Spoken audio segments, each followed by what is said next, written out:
ارمغان‌های ملی کشور دستاویز خاطروی است که هر یک سیاح از کشوری سفر نموده‌اش به وطن میبرد. برای قانع گردانیدن طلبات سیاحان خارجی، امروزها بازار ارمغانی ملی تاجیک از مال و محصولات گوناگون فراوان است. مغازه‌های مخصوص فروش ارمغان‌ها در تمام گوشه و کنار کشور باز شده‌اند. یکی از چنین نقطه‌های ارمغانی در آثارخانه ولایتی تشکیل گردیده برای سیاحان داخلی و خارجی محصول دستانی هنرمندان تاجیک را پیشنهاد می‌نماید.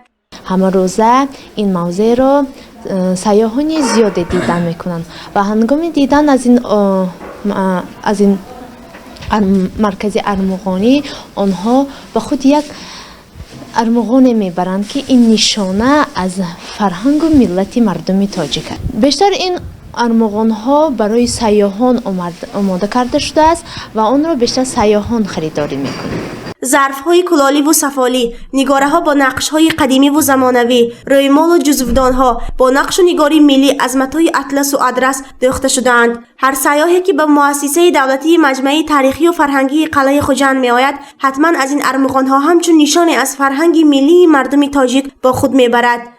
امروز گلدختران تاجیک از این هنری والا استفاده برده چنین جزدان‌های زیبا برای مهمانان آماده می‌کنند. در اینجا تمامی مال‌ها که محصول دستانی هنرمندان منطقه‌های گوناگون جمهوری میباشند گردآوری شده است. مثلا طاقی‌های مردانه و زنانه، لختک‌های دستی ساز یا گردنبندهایی که بیشتر به دختران بدخشان خاص است با طرح و نمودی مختلف و آرایشات رنگارنگش هر بیننده را به خود جلب می‌نماید.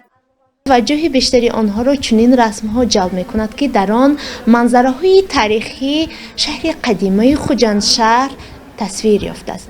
این رسم‌ها نیز از طرف رسامان شهر خوجند آماده کرده شده است. فصل بهار آمد و مردم ما در عرفه جشن بزرگ نوروزی قرار دارند. وابسته به این جشن بزرگ، مغازه‌های ارمغان فروشی اشیاءهای گوناگون ملی را با طرح و نمودی زیبا برای سیاحان داخلی و خارجی به فروش گذاشتند. نوگانی‌ای که رسامان ما در سال 2020 جاری نمودند این چنین ارمغان است که در آن صنعت والای دو نمود صنعت استفاده برده شده است. این کندکاری روی چوب و صنعت رسامی است که در آن گرد اطراف آن کندکاری کرده شده. در مرکزش مینیاتور با صنعت والای رسامی نقش یافته است. هر خلق و ملت با هنر و فرهنگ ملی دیرینه خود از هم فرق می کنند.